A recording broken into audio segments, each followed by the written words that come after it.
This week on Cage Side Seats, the podcast, we're talking Double or Nothing Fallout, the Hell in a Cell build, and we work ourselves into a shoot over MJF.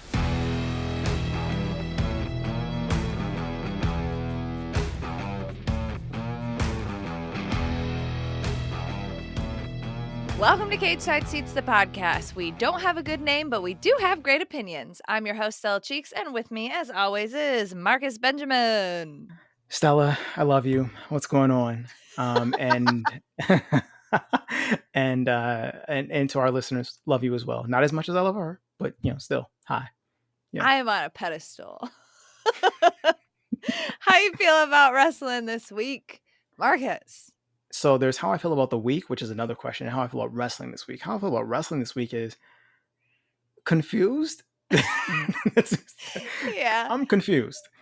There's a lot going on. I'm just like, huh? I feel like I'm on a train that never stops. I feel like I'm on the Snowpiercer, but it's just wrestling. And it's just wrestling all the time. No breaks. Let's go. Double or Nothing. Hell in a Cell. In your house. Forbidden Door. Let's go. Whatever. Dynamite, Rampage, Raw, SmackDown. It never ends. We had a packed weekend last weekend, and now we got a packed weekend this weekend. And then eventually maybe we'll get to sleep. Not really sure, but we'll find out. Well, God willing, NXT In Your House and Hell in a Cell are, 7 hours long. Oh my God. I feel held hostage by wrestling. I feel held hostage by Tony Khan. I feel held hostage. Double or Nothing was a marathon. God, it was a marathon. And I'm not saying that to say that I felt it was a bad show. I'm saying that I felt it was a long show. It was a wildly uneven show because it didn't need to be that long. Like the last the last 4 matches had value, should have been on that show, and all were worth the hype. And thankfully, it got the crowd back to some extent. But we started off really hot, and then there were, not to say that some of the matches in the middle weren't good, but there were so many matches that did not need to be on that pay-per-view, but because TK had this weird fever dream where he thought you know what? We're going to have this really long pay-per-view, and then the basketball game is going to end, and then people are going to pay $50 to watch a single match. It was so that is the most ridiculous thing. That is billionaire economics. So first of all, never book your card against a sporting event. Not even on some because a sporting event's going to do better. No. But just that's dumb. You're booking your. Imagine this, okay? So game 1 of the NBA Finals is tonight as of this recording. Game 2 is going to be Sunday. Imagine if Vince said, you know what I'm going to do? I'm going to book Hell in a Cell in concurrence with Game 2 of the NBA Finals, which starts at 8 o'clock on a Sunday night. That's for how ridiculous that sounds. That's crazy. And that's what Tony did. It would make slightly more sense if Vince did it, because you don't have to pay $50 to watch Hell in a Cell. That's the thing that's wild. It would be one thing if it was an easy buy-in, or if it was I could see somebody doing this if it was on a free channel or something. I still wouldn't like it, but it would make a little bit more sense. Again, it is billionaire economics to think people are going to pay $50 to watch a single fucking match. Which is what he was betting on, right? That they're going to pay $50 to watch CM Punk and Hangman Page, and no diss to either one of them, but no. Yeah, it was a good match, and it followed the storyline. The character progression made sense. Some of the stuff that Fallout makes sense. It's exciting. Whatever. Nobody is paying $50 for a single match in this economy. No. In no economy. I don't care if it's the greatest economy in the world. That's $50 that I can, spend on something else, not one match. Especially because it's immediately going to be bootlegged somewhere. You're kidding. Not only that, but you're immediately going to tell me what happened a couple of days from now. Not even a couple. I can just go to the internet and see the results, see a couple clips that you're going to tweet out, and be like, oh, all right, cool, I got it. Yeah. I got the gist of it. I'm cool. Billionaire economics. Let's continue to talk about billionaire economics. Let's talk about MJF. Talk about that. Yeah. So for the briefest of brief recaps for those of you who didn't see Dynamite this past week, or didn't see the marathon that was Double or Nothing, there was some drama over the weekend with MJF and whether he was going to show up to the match because he stiffed some people at the. I mean, he stiffed the autograph signing. He was apparently booked on a flight. He showed up anyway for the match. He did the favors. He got pummeled by Warlow. Great. I mean, look, first of all, props to both of them. Definitely props to MJF for taking a beating and I making mean, Warlow look like $2 million. am I the only one that thought that MJF was taking those power bombs really terribly? Like he was taking them awfully. Like I felt like Wardlow had to do a lot of extra work. It sort of felt like MJF was sandbagging him in that match. I thought. Well, maybe, maybe. Based on what happened on Wednesday, maybe. Yeah. So when Dynamite, MJF comes out and says he's going to speak to us as Maxwell, and Maxwell basically did a work shoot promo because that's what it was, people, and called Tony Khan a mark and said that he deserves more money and that Tony pays. Fire me, you fucking mark. Yes, he says fire him. He said he doesn't want to work there anymore, and he says that Tony pays all the money to ex WWE guys.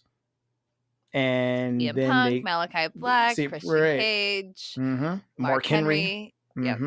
Though I think Mark Henry earns every single dollar. I love it. Well, that's been enough talk. Mark, not only that, but Mark Henry is just a good PR guy for them. Yeah, as we talk about. Excellent in the like match build packages and stuff where they get his opinions. Mark Henry is a delight, and he deserves all the money. Yeah, Mark's earning his money in gold. I mean, CM Punk is the champ right now, and that's not to say that's indicative of anything, but even if all of those people earned all the money they're getting, regardless of their former WWE status, like again, Tony Khan is a billionaire economics. He can definitely afford to give MJF more money. Look, do I love MJF? Not really, but do I think we talk about all the time, know your worth? Do I think that MJF is overshooting his worth a little bit? Yeah, I do. But also he's the person in everybody's mouth. He is consistently, whether you like him or not, in some of the most top rated segments, most talked about segments in AEW. He does deserve to get paid more. And he said that point. He made that point. Everything he's given, he makes it a home run. He's right. He's 1000% correct. The freaking dance dinner that he and Jericho did, which on its face just sounds ridiculous, and yet made it work. It showed up in the New York Times, like that. Like it made it work. This Wardlow again. He made it work. The stuff with like anything they've given him, he's just been like, "All right, cool. I'm gonna do that, and I'm gonna make it the best." He rises to every single challenge. Yeah, easily. The thing with MJF is, and with Tony Khan, and I think I've said this on Twitter, on my personal Twitter, on KJ Twitter, on like an upcoming episode of Not Your Demographic. Like I'm a broken record, but I truly think that Tony Khan and MJF are incapable of thinking in a way that is not pro wrestling. So I truly think that everything that is going on in their brain is all a work. Like I think they are so carny in their blood that everything is a work that is, whether it's real or not. Like they think like, this is how I'm feeling. How can I use this in wrestling? Right. I think Jericho's the same way. I feel like Jericho's the exact same way. Just like, I stubbed my toe today. How can I use that? How can I use that in wrestling? Like, I think that they think in works. Like, I don't think they have normal human thoughts. Yeah. They are addicted to their job, and there's nothing wrong with that. But so the discussion today in our Slack staff and last night is basically, does this work? I wasn't feeling it on Dynamite. Like I wasn't it was so telegraphed. It was so calculated. Like it looked calculated. Like everything about it. Even when he came on and said, "I'm going to speak to you as Maxwell," and I was like, "Okay, all right, yeah, cool." The thing is like, it's hard for me to judge because, like, for me, I don't care. I truly don't care. I like do not care about this. Like, I'm here to be like, yeah, I get it. I'm watching. I think that this is interesting. I personally do not care if it's a work or shoot or whatever. I will be watching regardless. But just being on the Twitter and being on the socials, like for the most part, it seems like this hit with a lot of people. Like people are eating this MJF stuff up. That promo, whether you want to call it a pipe bomb, whether you want to call it manufactured, like it is really hitting with a lot of people. So whether or not it hits with me or you, people are eating it up. And I think whether or not this leads to MJF actually leaving AEW, going to WWE, going somewhere else, or if this does get him more money. I mean, at the end of the day, TK let him go out and cut a pipe bomb, like, You sure right? did. Like, Yeah. so I think it is both a work and a shoot. It is reality. It is fake. It is everything. It is quintessential wrestling, which again is how I think that's probably part of the reason why MJF and TK don't necessarily get along, is because they are very similar. I think that they are very similar. They are the And Spider-Man meme come to life. yeah, totally. And Yeah. and like as of this recording, I think MJF has been taken off the AEW roster on their like website. So like that feels real. Yeah, it all feels very calculated. It feels like, again, this was a real argument that they had, that they were like, let's turn it into a thing. I don't know. So I appreciate it for what it is. I like, whether you like it or not, everybody's talking about it. Like that is I fundamentally do not believe that all PR is good PR. I think bad PR is bad PR, but this is something that is getting everybody talking. because It it's is because I think good PR in wrestling is when it's a storyline and right. it is doing what a storyline is supposed to do, which is get people interested, get people talking. Yes. And even if I don't necessarily like the mechanics of this thing right now, and I said this last night, I'm still interested to see where it goes. Just Right. looking at it as a story, I'm interested. Like, okay, how do they get out of this one? What are we doing here? What is the end game? Like, what's the point? I'm really interested in that. Well, it Um, also feels like that that promo felt weirdly like a babyface promo from MJF, one of their biggest heels. And it's like, really, you got me out here being like, do I cheer for a billionaire or do I cheer for MJF? who in like I'm kayfabe not gonna is be also rich. yeah, Like, but so I'm I'm like, not I'm gonna cheering be for two cheering rich for a guys. billionaire here. So like if by like default I have to cheer for MJF, like that's pretty clever too. Yeah, and I think this is also Tony. Maybe I'm giving Tony too much credit here if I say this. It might be Tony being it might be Tony being a little self-aware to understand what you just said. No one's going to cheer for a billionaire, and I don't think also Tony kind of self-aware. that's why I said I might be giving too much credit.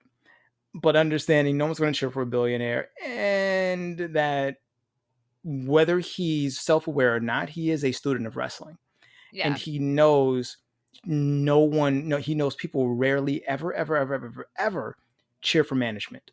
Right. Rarely do they cheer for management. And like think back to the CM Punk MJF storyline, right? That was like, I took a picture with you, Punk. You were my hero, or whatever. This is shades of CM Punk. Like people Hmm. are calling it a pipe bomb for a reason. Like it is a tried and true storyline that is blurring reality and kayfabe, and that is why people are talking about it. I will not call it a pipe bomb. It was not that dope. But yes, people are doing that. Carry on, people. Do what you will. I just need to get that out my Carry system. on. So speaking of knowing your worth and walking out of work Ah, and whatever, yeah. so Sasha and Naomi are still gone. Nobody's bringing them up. The rumors are like they're in complete like nobody's talking to nobody, and that the previously announced women's tag title tournament is no longer happening because probably the writers realized, oh shit, we don't have any tag teams. They so the funny thing about that is by walking out, Sasha and Naomi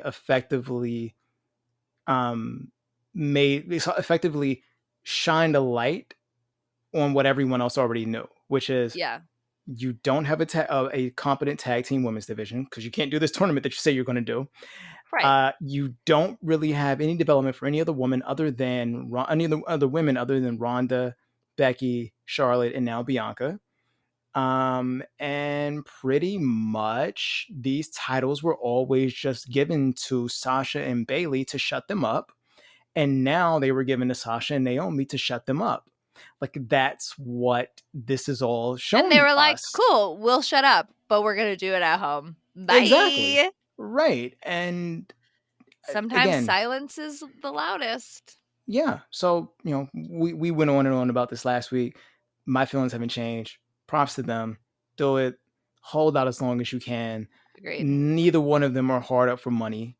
Naomi doesn't seem like she spends a lot of her cash. She's good. Well, also her husband is still working. He's still making money. WWE. They're cool.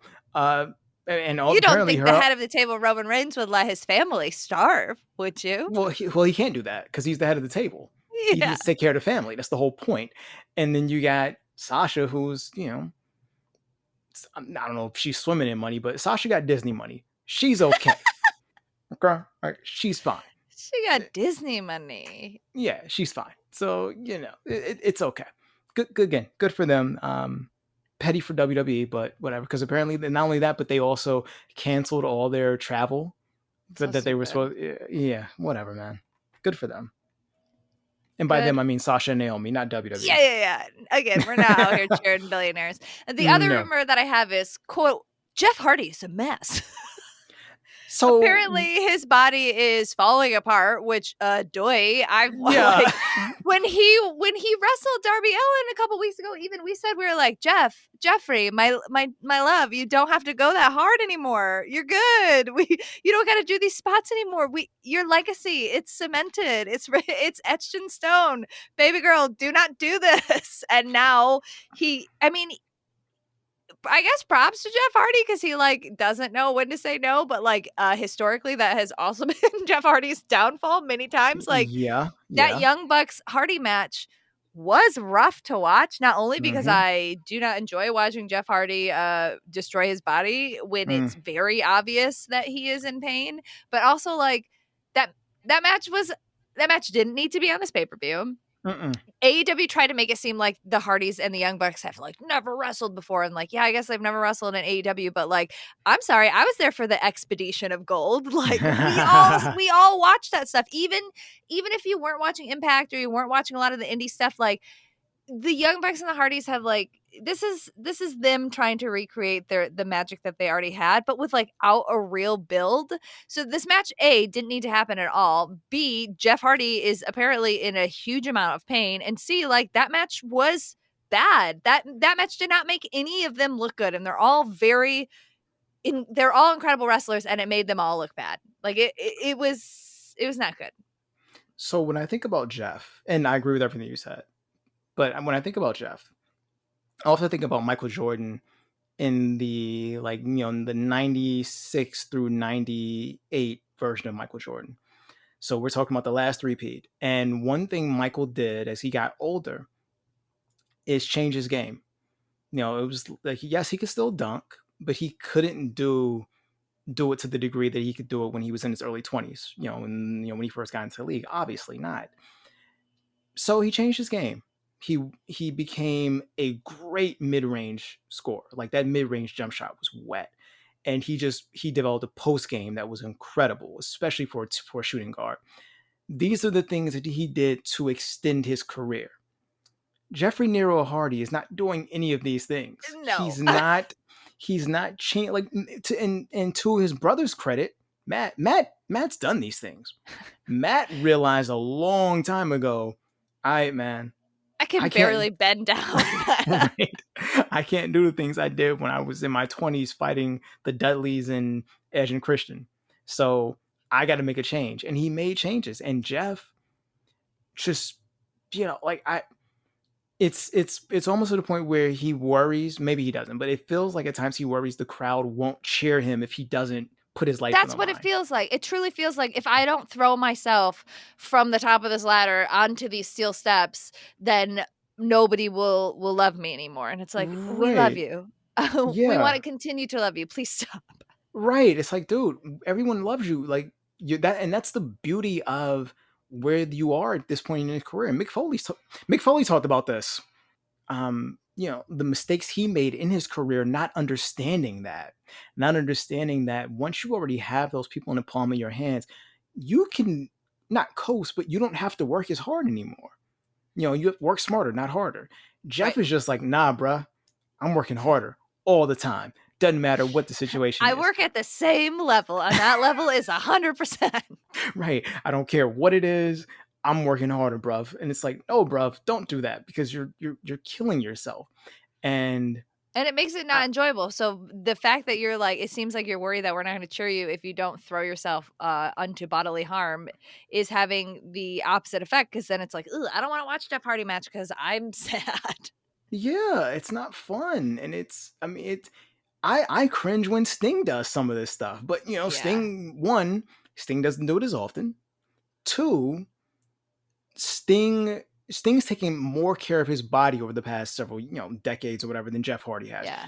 And we're not going to go into all the things about Jeff, but Sting's taking better care of himself, so he can afford to, every now and then be Also, like, the yeah, spots that Sting are doing are exciting and stuff, but like they are still not at the level that Jeff Hardy is doing. no, like Sting is jumping from the Raptors to a table, and and it's not like a high jump, or he's taking a power bomb and then just jumping right up. All right, cool. Jeff is like, nah, I'm going to jump off this 12-foot ladder, and then I'm going to dive into 2 tables. If I'm not in Okay. imminent peril, then it doesn't count. Get well, Jeff. Yeah. Just get well, man. Get well, Jeff. What is living rent free in your head this week? Let's see. I'm sorry. I just saw something about Samoa Joe, so you're gonna have to edit that out. But you can also edit Is this he out. okay? What's going on? He's fine, but he's going to play Sweet Tooth with Will Arnett in the Twisted Metal TV show. I don't know what Twisted Metal is. So Twisted Metal is a video game from the 90s and probably like early 2000s. I'm excited. I want Samoa Joe to get everything in his So do life. I. He deserves it. So now Joe's going to get paid. Good for Joe. Okay, so what's living rent-free in my head? Well, I mean, come on. There's only one answer. So Stella and I made this happen. You're welcome. You're welcome. You're welcome. Where I'm Cassandra, you're Apollo, and we can see the future. Yes. And we have predicted this. Yes. So everyone, we predicted it. You're welcome. Stokely Carmichael is now the spokesman. Stokely Carmichael? Did they rename him? No, Stokely Hathaway. I'm thinking of Stokely Carmichael, which is an actual person. Sorry. Let's refer Black Panthers. All right. Anyway, Stokely Hathaway. Sorry. Is now. I love the idea though of Jade having a Black Panther as a. I mean, that would be dope as fuck. I kind of want to see that now too. Stokely Carmichael come back from the grave and do that. No.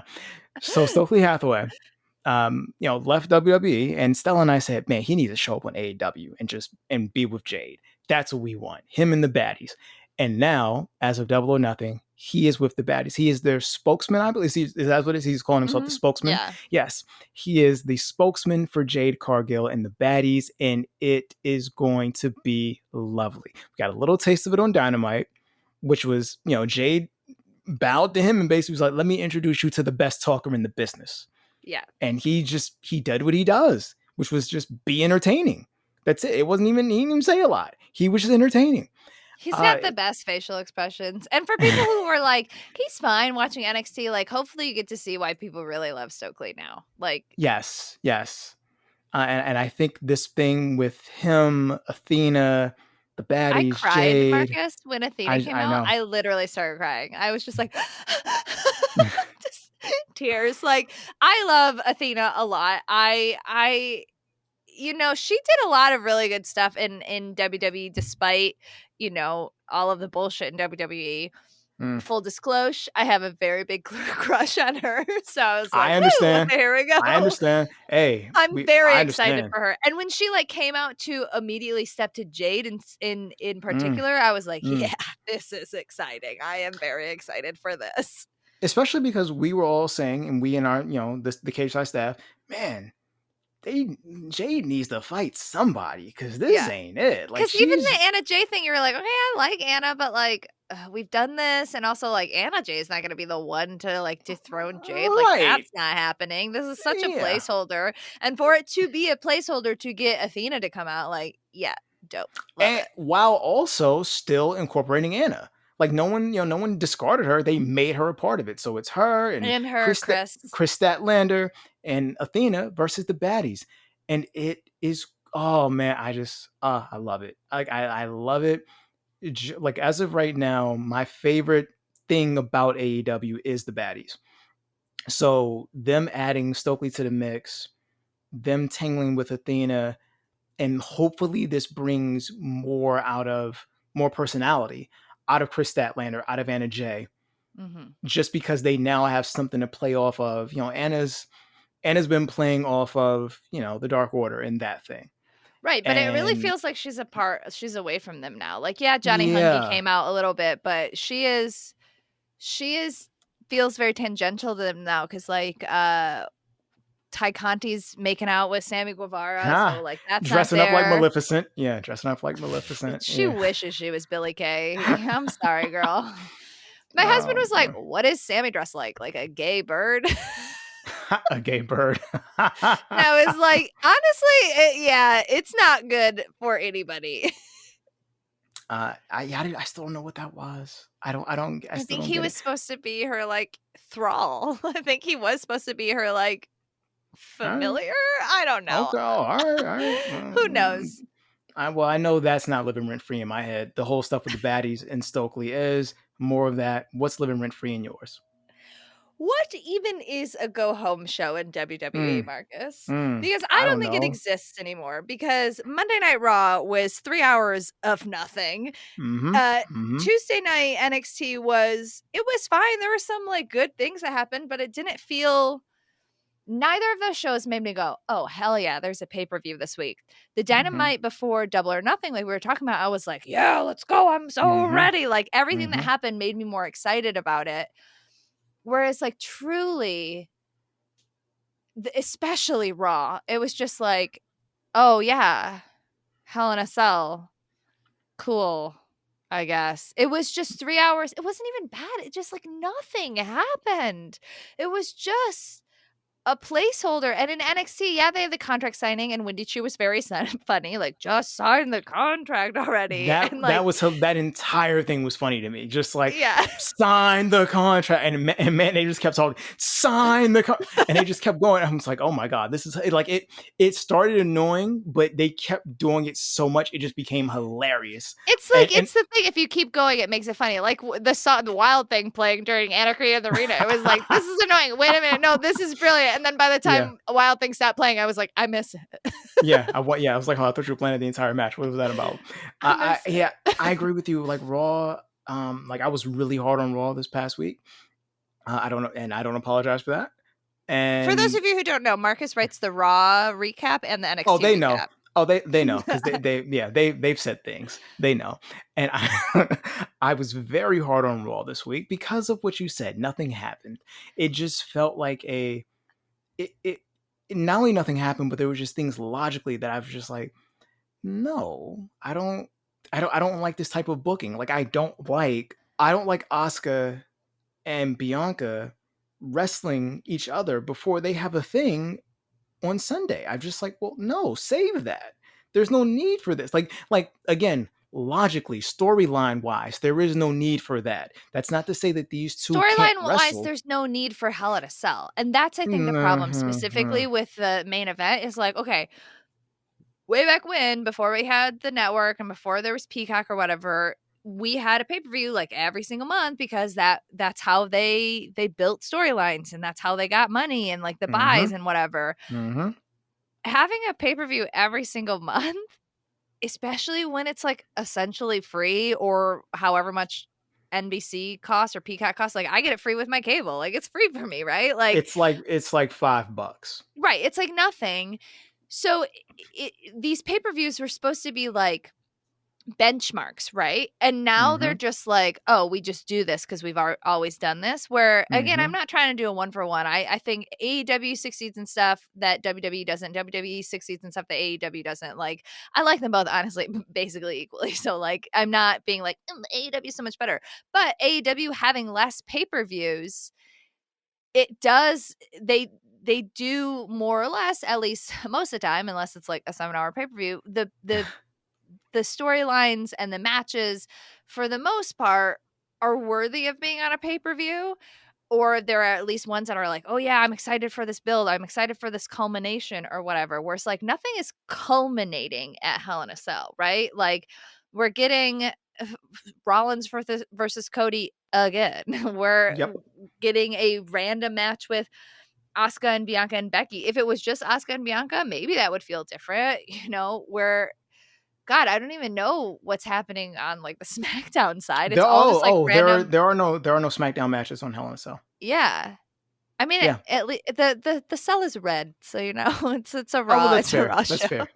Yeah, I love the Kevin Owens storyline, but like, it just feels really inconsequential, and that's my problem with WWE right now, especially since Mania. Like, Mania was really like exciting. There was a lot of Mania was exciting things dope. that's happening, and WrestleMania like Backlash was dope.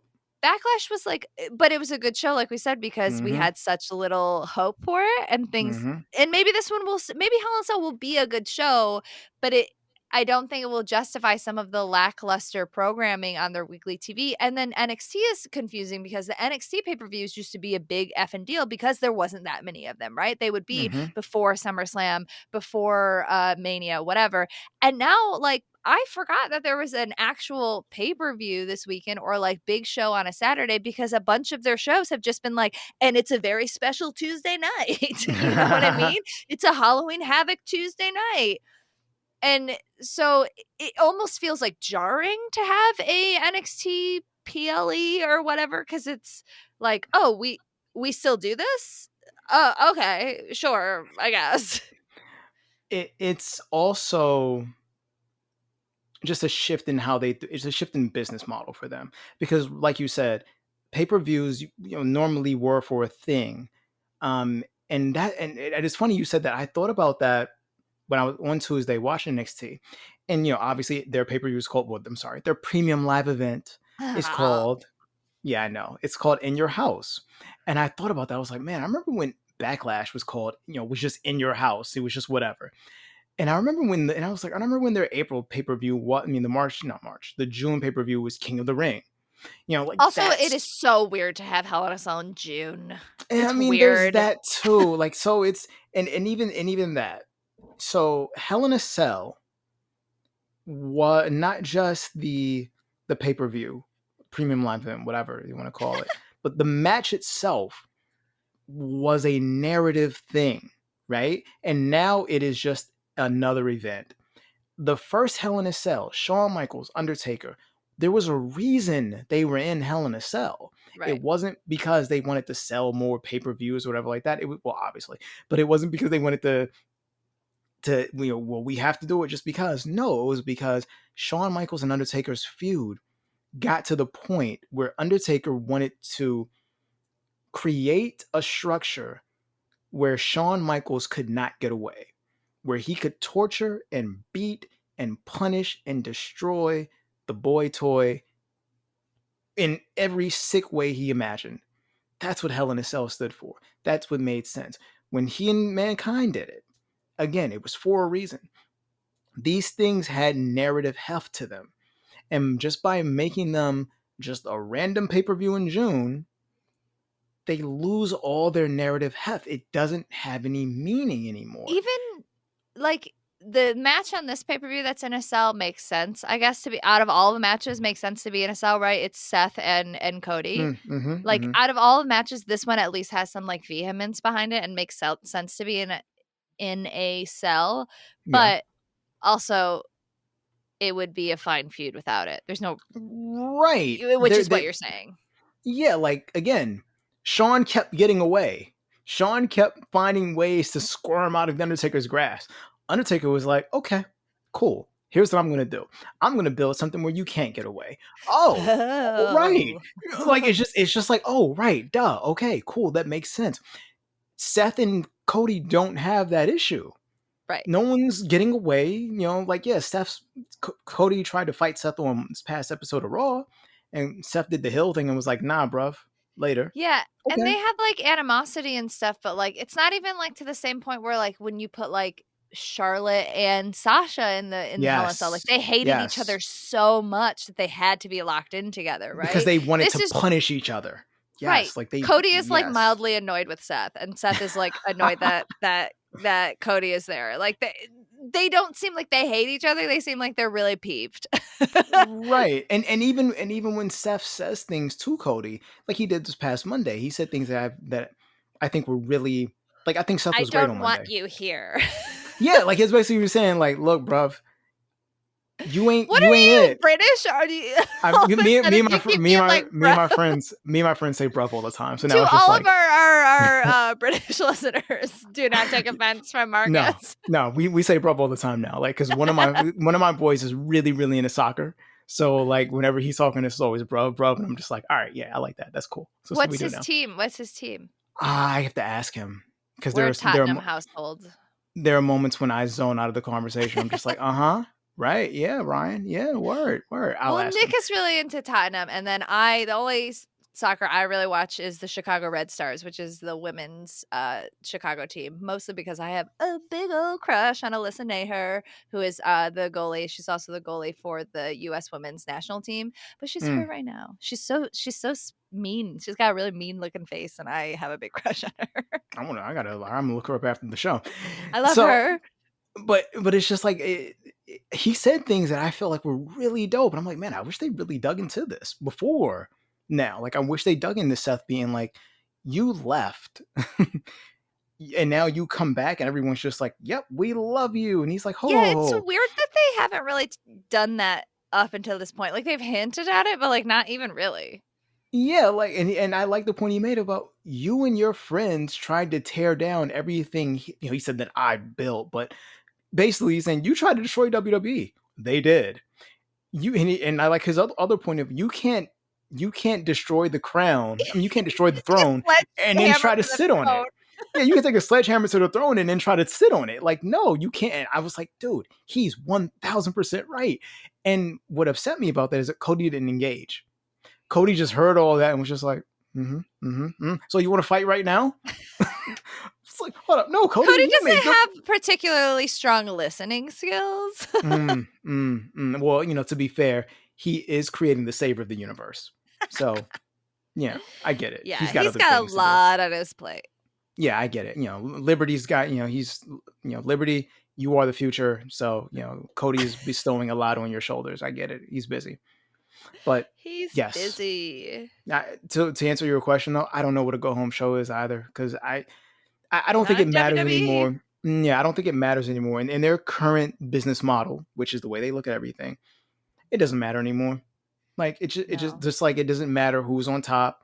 It doesn't matter how long Raw is. Well, I guess that does matter. It doesn't matter the quality of Raw. Doesn't like it doesn't really matter the quality of SmackDown. Again, these are subjective things, but they don't really matter because they've already sold the show. They've already sold the merchandise. This stuff is already sold now because as CM Punk Yeah, said, we're the dum t- dums that keep watching. again, like Punk was back to the pipe bomb. Punk said it. It's it it's a spoke. He's just a spoke, and the wheel is going to keep going. It doesn't matter. He said Vince is going to keep making money hand over fist because it doesn't matter, and he was 1000% correct. Everything he said is true. It doesn't matter who's on top. It doesn't matter how many the buy rate. There's no buy rate anymore. There's no buy You rate know, anymore. and I remember he mentioned that of when they went to the network, and he was like, okay, well, how am I like how do we calculate who gets paid on like real questions? Like, okay, well, if we're on a network and we're not basing this on buy rates anymore, how does any of this matter? And I just don't think it does to them. I think they are to be fair, it's hard putting on a television show 365 days a year. not 52 days. You know what I mean? Like, it's hard putting on a television show that doesn't 52 have days. Yeah, or a 50 52 100 weeks. and 100 and I don't know how to do math. I have theater degrees. I'm a writer, so that's why we don't need to. We're gonna go with 52 weeks. They put on a show 52 weeks a year. That's hard. You Like, know, that's really honestly, they hard. could stop. They could. I don't need a show on Christmas Day. I'm good. Yeah, like, and we've talked about this before. I think, and I don't. I know their investors would hate this. WWE would really benefit from a break, like just a break, like a month break, a 2 month break, whatever, where I get to miss them. Like, they would really benefit from that. Of just to refresh stuff, man, just to like rejuvenate, new blood. Like, give me just let's take some time off, I and then when you love come this like back, false narrative of them being like, and now we're our new season, and be like, girl, it's not a new season. It's yeah, just a new Monday. they do that they do that every September, and I'm just like, but you didn't, but you don't. That's dumb. Like, Well, they the think that reason we're dumb, and honestly, we are that's dumb true. because we're still talking about like, is there a go home show? We gotta let go of the go home. That's fair. That's fair. Well, I like what Claire said in our chat Slack, which is basically, yeah, the purpose of this go home show is to get you to go home and do anything else but watch Hell in a Cell. So I have a couple questions. The first one is from Raylan K. I hope I pronounced that right. If not, I love you. Please forgive me. It says, "Hello, Stella and Marcus." Hello. What up, Raylan? You have a great I name, by the way. I really enjoy the podcast. I like the informed yet lighthearted approach you guys take. I just wish it were longer. Woof. I said woof. You want to listen to this nonsense for more than an hour? Bless you. We agree on a lot of things, and one of them being that AEW needs to focus on and improve their women's division because women's Mm, wrestling is the best wrestling. mm. Signing Athena is obviously a great addition. So my question to each of you is, out of the women's talent that is reasonably available, i.e., not under a long term WWE contract, who would you most like to see in AEW? Personally, I would say Veda Scott, preferably as both a wrestler and a commentator, and not just a backstage about to be interrupted correspondent. She can hang with the play by play and color commentary. After being introduced to her on commentary on Ring of Honor, looking into her is what led me to discover women's wrestling and how much it had changed in the many years I had not watched any wrestling. She profoundly identifies as non binary and represents the queer and trans community admirably and serves as an inspiration. Thanks so much, Raylan. I want to agree with you 100%. Beta Scott is so good at commentary. I'm really familiar with her specifically through Shimmer. I love Veda as a wrestler, but she's never going to be like the most incredible wrestler that you watch, right? But Veda is so authentic as themselves, but also they are so good on commentary, and that table, especially in AEW. Look, Rampage, it mixes it up, and when Taz is on there or Ricky Starks is on there, it is definitely stronger. But they could really use a younger, Mm-hmm, mm-hmm, not male voice on mm-hmm. that table, and Veda Scott could hang with all of them. And I love that answer. I emphatically agree. In terms of wrestling, I mean, Allison Kay is one of my favorite wrestlers. She is very good in the ring. She's banging hot. She's so good on like social media and in Patreon and the way that she interacts with her fans. She is phenomenal, and we've seen her on AEW before in like random matches, and I think in maybe some like darks and stuff. But like, she's one of my all-time faves, and I would love to see her more consistently in AEW. So I 100% agree with the Veda Scott comment, but also, oh man, now I'm just thinking of all these people. Like, I would love to see Charlie Evans. I would love to see Charlie Evans in AEW, especially because Charlie Evans is, I mean, she's a great wrestler regardless, but she's an excellent intergender wrestler, and she's like good friends with Eddie Kingston and stuff. Like, I would love if they brought in some talent that's specifically really good at intergender, but also if they bring in like some notable women's tag teams. Like, you could bring in the Hex, so you could bring in Marty Bell and Allison Kay, but then you could bring in Charlie Evans and Jessica Troy and do Blue Nation. Like, my whole brain would melt if Blue Nation was like a tag team on TV. I would love that. There's so many unsigned, talented women's wrestlers out there. Like, I could talk about this forever. Again, women's wrestling is my favorite wrestling. Shimmer wrestling is, anytime I've ever been to Shimmer wrestling has been like some of my best experiences in a live crowd. There's so many good answers. Veda Scott, Charlie Evans, Allison Kay, Marty Bell, Jessica Troy. I want them all. Women's wrestling fucks. And if you disagree, you suck. Don't listen to this podcast. Stella watches more independent wrestling than I do, so I'm gonna Stella be watches very more basic. women's wrestling. I don't Fair. watch a lot of independent wrestling, but I will go out of my way to watch specific women's matches because I do love me the ladies. Okay, well let me change that thing because you're correct. Stella watches more women wrestling than I do. Stella watches more wrestling than I do. Period. Just even with that, mostly because Stella has to. Stella is forced to watch so much wrestling. It's like Clockwork Orange over here. Oh my god! Oh boy, that's a visual. So I'm gonna be very basic and say the inspiration. Like or as as they were known in WWE, the Iconics, because they bring a different flavor to AEW. Well, to anything. They're just different. I love their personalities, and they're not awful in the ring, and they're funny, and they're a different energy because a lot of the women in AEW, and this isn't a diss to them at all, but it's just I'm trying to say this without sounding like a douche. There always seems to be this need to be tough, right? Like I have to be tough. We could use more comedy wrestling in the women's division. Yes, like they have to be tough, and I understand that is a side, yes, but just like you can have comedy wrestling with men, like we have with Danhausen, there's no reason to not Orange have Cassidy. that with women. Yeah, Orange Cassidy. There's no reason. Wendy Choo in NXT. Veda Scott would also be a really good answer to that. Veda Scott is very funny in the ring. And even Chris Statlander started like that way, and now she's tough. Now she's tough. I'm just like, okay, like everybody's like this now. Like I want something, and that's not to say that that you don't take the inspiration or the iconic seriously. No, not at all. But it's just give me something different. Give me something else. I think they would be great. But aren't they retired from wrestling now? Aren't they trying to be like actors and stuff? Didn't Billy Kay book like a TV show? I bet you Billy Kay could be. Yeah, I think Billy Kay like booked like a TV show or like a movie. Oh, okay. Well, dope. That's good for her. Okay. Yeah. Well, all right. Never mind. All right. Well, then you know what? Forget I said all that. Then nah, y'all go get paid elsewhere. Screw wrestling. Don't worry about it. Everything Stella said. I'll just let Stella answer that. Yeah, because my answer is stupid now. Fine. No, it's not stupid. Okay. Well, my answer is null and void. Wrestling. Null and void. It's been a minute since I've watched NWA, so forgive me for forgetting names. I loved her and I'm forgetting her name. She was with Nick Aldis. Camille. Oh yeah. That's who I've wanted her in AEW since AEW started.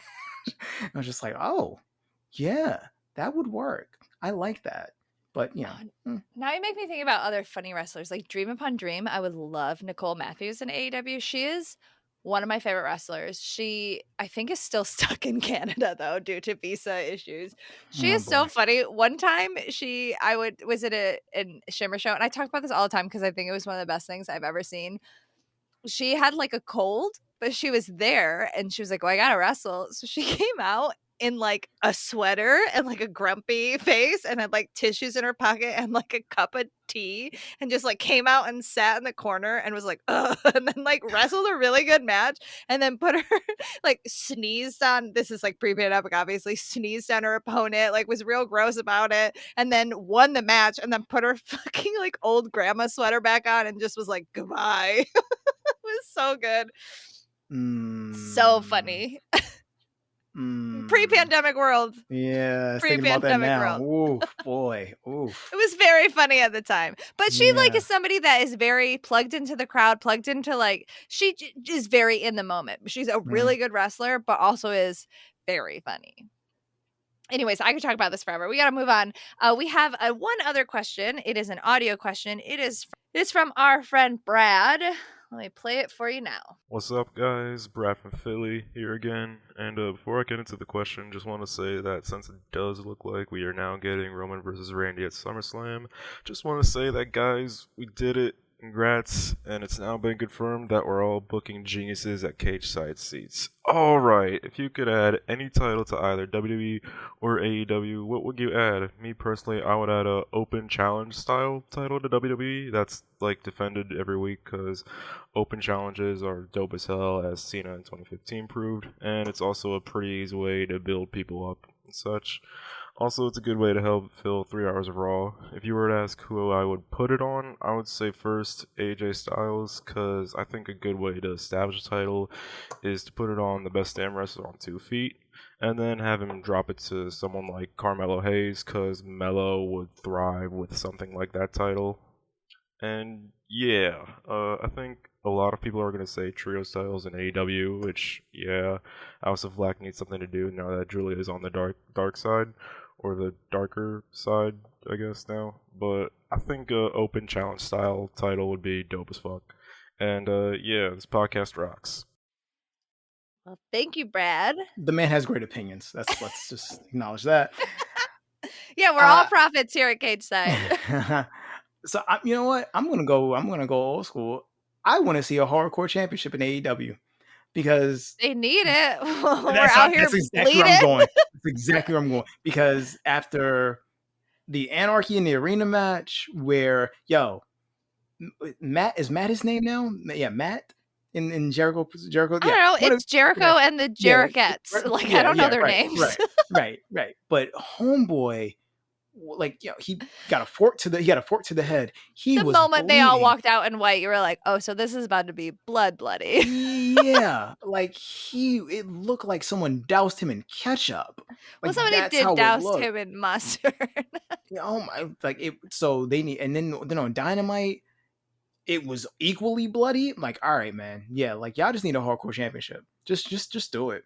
Just get a hardcore championship. Give it to Mox. Give it to Eddie. Eddie Kingston, final girl. Better. That is better. That is a joke that I stole from Aaron. But Eddie Kingston, final girl, that is the look that we need. Oh, that is better. Yeah. Give it to Eddie. Let Eddie be your hardcore champion. Let him reign forever. That's what I would do in AEW. Not the trios thing. I know it's coming, but that hardcore championship for a company that is really different. They've always been, hey, we're the alternative to WWE. Yes, they are firmly the alternative to WWE because there are things said on AEW television and done on AEW television that WWE is not doing anytime soon. So just lean into it, man. Hardcore. Do it. Yeah, I mean, WWE needs another women's belt, especially if they're not going to be doing shit with the tag titles. They need a mid-card women's belt. Again, I do not want any type of fucking unification between the Raw and SmackDown championships. That can't happen. But they need something for the other people to do, and it's clear that they're not ready to build a tag division because they don't really have the numbers to do it. But they need something else. So you're saying it's not enough that Dana Brooke and Tamina are basically playing hot potato with the 24/7 title? Isn't Akira Tozawa the champion right now? Yeah, that's my point. Mm-hmm. Yeah. Love is dead, Tamina and Akira. Yeah, not my ship. That's my point. That I was ready to go down with that ship, and now they are. Love is dead. Ugh. Yeah, well, but yeah, I agree with you. They do need something extra, get the women's equivalent to an Intercontinental title.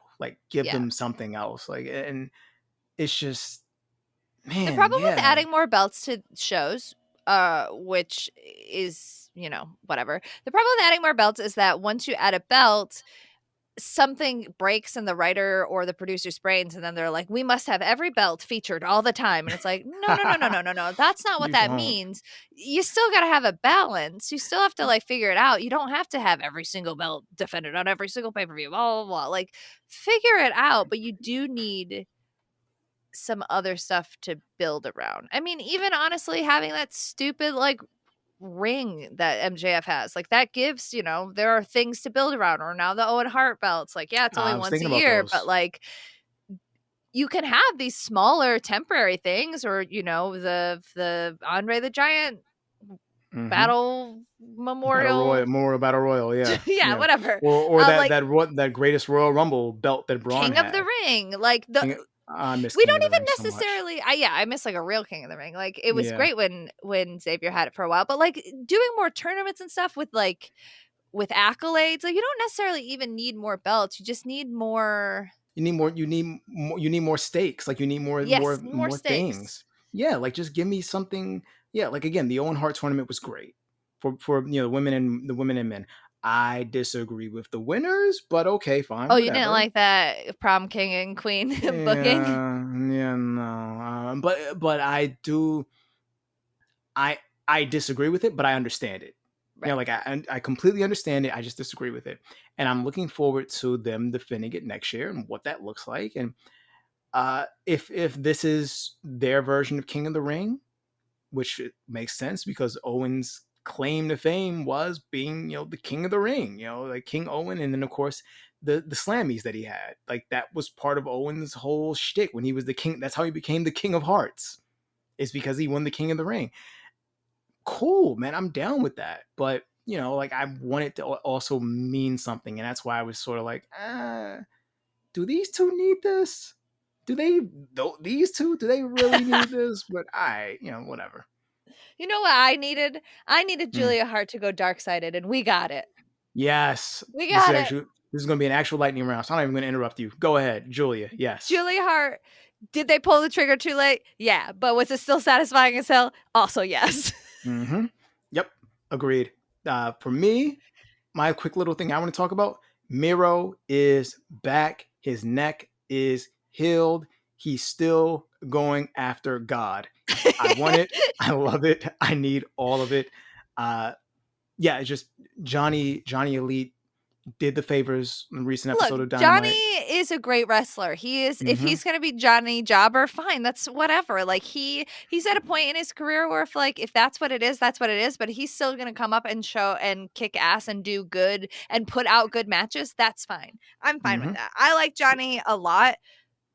But obviously, the right choice is Miro. Miro is back. He's ready to kill a bunch of people and then kill God. and He's he's ready to get to earn his the love and respect of his flexible wife. yes. Yes. Yes. Only with the head of God will he get back into the good graces of Lana. Okay, Lana. the other thing I want to talk about is Tanahashi versus CM Punk at Forbidden Door. That's going to be super dope. I'm going to that show. I'm really, really excited about it. I want Tanahashi to give me a soft little forehead kiss. Like, I love him so much. He's just like he's effervescent. Every time Tanahashi is on my TV, I'm just like, I really love this guy. I like watching him wrestle. He seems like a cool dude. I just want to cheer for this guy. And like, I know some people out there are probably disappointed that it's not going to be like Punk versus Kenta, but like, that's not going to happen. And if it does, it's not going to happen in a way where Punk's going to win. And Punk is most likely going to win this match. But I don't care. I'm just finally excited to see Tanahashi more. He's great. This will be great. And my last thing, Blood and Guts. We're getting it. It's happening. Jericho Appreciation You got to say Society. it. You got to do a William Regal impression. You can't just be like, boop a doop. Okay. That's right. He did. I can't. No, I can't even do it. I'm not even gonna embarrass myself because Oh, you're not going to embarrass yourself, bruv? well, see, that's different, bruv. That's I different. loved how they set it out. Eddie Kingston's doing his aggressive, angry mall walk, and it's just like, I'm coming for you. I'm coming for you. And he's like, Regal, set it up. Go. Right. He was like, come on, man, say the thing. And then Blood and Guts. And he was like, And a bunch of all people right. were like, oh, it's not the same as War Games. Yeah, it's not the same as War Games. Shut up. He still did the thing. Have fun. Make it fun. Right. It's fun. Yeah. And then how Eddie went back, but then Eddie came back out. like Eddie was just like, look, man, I just want to fight. I don't care. I want to fight right now. Eddie Kingston's aggressive mall walking is my favorite. Yeah, I love it. I love the way Dynamite ended with Moxley and Eddie in the ring. Moxley being like, dude, you're a hard man to love.